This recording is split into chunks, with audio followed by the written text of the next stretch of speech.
1975 മുതലിങ്ങോട്ട് കോൺഗ്രസ് കൊണ്ടുവന്ന 33ലേറെ പദ്ധതികളുടെ പേര് കേന്ദ്ര സർക്കാർ പിന്നീട് ഇത്തരത്തിൽ പരിഷ്കരിച്ചില്ലാതെയാക്കിയെന്നാണ് കണക്കുകൾ വെച്ച് അവകാശപ്പെടുന്നത്.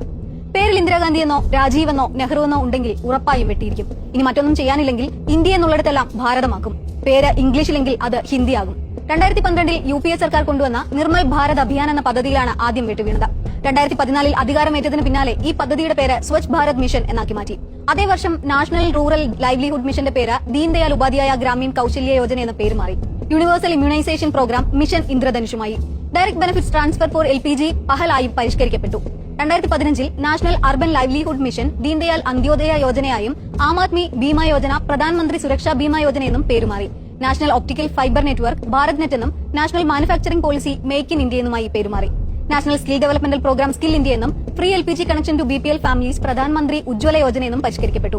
ബേസിക് സേവിംഗ്സ് ബാങ്ക് ഡെപ്പോസിറ്റ് അക്കൌണ്ടാണ് ജൻധൻ യോജനയായത്. ICDS കീഴിലെ സേവനങ്ങൾ പോഷൺ അഭിയാനായും മാരിടൈം ഡെവലപ്മെന്റ് പദ്ധതി സാഗർമാല എന്നും നാഷണൽ ഗവേണൻസ് ഡിജിറ്റൽ ഇന്ത്യ എന്നും രൂപമാറ്റം വന്നു. തീർന്നില്ല. കോൺഗ്രസ് ആക്ഷേപം ഉന്നയിച്ചതുപോലെ ഇന്ദിരയെന്നും രാജീവെന്നുമുള്ള പേരുള്ള പദ്ധതികളെല്ലാം പുതിയ പേരുകളിലായി. രാജീവ് ആവാസ് യോജന പ്രധാനമന്ത്രി ആവാസ് യോജനയെന്നും ഇന്ദിരാഗാന്ധി മാതൃത്വ സഹയോഗ് യോജന പ്രധാനമന്ത്രി മാതൃത്വ വന്ദന യോജനയെന്നും പേരുമാറി.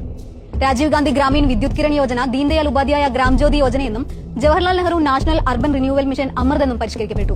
പദ്ധതികൾ മാത്രമല്ല, ഡൽഹിയിലെ റോഡുകളും ദേശീയ നിലവാരത്തിലേക്ക് പരിഷ്കരിക്കപ്പെട്ടു. റേസ്കോസ് റോഡ് ലോക് കല്യാൺ മാർഗ് എന്ന് പേരുമാറിയത് 2016 രാജ്പഥ് 2022 കർത്തവ്യ പദമായി. 2024 തീരുമാനിക്കപ്പെട്ടതനുസരിച്ച് ഗവർണർമാരുടെ ഔദ്യോഗിക വസതിയായ രാജ്ഭവൻ ലോക് ഭവൻ എന്നോ ലോക് നിവാസ് എന്നോ പേരുമാറി. കഴിഞ്ഞ ദിവസങ്ങളിലാണ് ഈ പേരുമാറ്റം വീണ്ടും വാർത്തകളിൽ നിറഞ്ഞത്. ഇനി PMO കോംപ്ലക്സ് സേവാതീർത്തായിട്ടും അധികകാലമായിട്ടില്ല. മോദിയുടേത് ഗെയിം ചേഞ്ചിങ് സർക്കാരല്ല, നെയിം ചേഞ്ചിങ് സർക്കാരാണെന്നായിരുന്നു ഒരിക്കൽ ശശി തരൂർ ട്വീറ്റ് ചെയ്തിരുന്നത്. പേരുമാറ്റത്തിന് അവിടെ ചില പ്രത്യേക പാറ്റേണുകളും പ്രകടമാണ്. ഇംഗ്ലീഷിൽ നിന്ന് ഹിന്ദിയിലേക്കുള്ളതാണ് ഇതിൽ ഒന്നാമത്തെ മാറ്റം. നെഹ്റു, ഇന്ദിര, രാജീവ് തുടങ്ങിയ പേരുകൾക്ക് പകരം ജനസംഘത്തിന്റെയും BJPയുടെയും നേതാക്കളുടെ പേരുകൾ ഒന്നിലധികം പദ്ധതികൾക്ക് സ്വീകരിച്ചു. സ്ഥലനാമങ്ങൾ മാറ്റിയത് ജനകീയമാക്കാനാണെന്ന് BJP വാദിക്കുമ്പോഴും ഹൈന്ദവ വിശ്വാസത്തോട് ചേർന്ന് നിൽക്കുന്ന പേരുകളാണ് ഇവയിൽ ചിലതെന്നും വാസ്തവമാണ്. പേരുകളിലെ സാമ്രാജ്യത്വ വിധേയത്തെ മാറ്റുകയും ദേശീയതയും രാജ്യത്തിന്റെ സംസ്കാരവും ഉയർത്തിപ്പിടിക്കുന്നവയെ പ്രതിഷ്ഠിക്കുകയുമാണ് ലക്ഷ്യമെന്ന് BJP നേതാക്കൾ പറയുന്നു. പേര് പരിഷ്കരിച്ച കേന്ദ്ര സർക്കാർ പക്ഷേ മേക്ക് ഇൻ ഇന്ത്യ പോലെയുള്ള പദ്ധതികളുടെ ഉദ്ദേശ ലക്ഷ്യങ്ങൾ വരെ കോപ്പിയെടുക്കുന്നതാണ് മറ്റൊരു ചരിത്രം.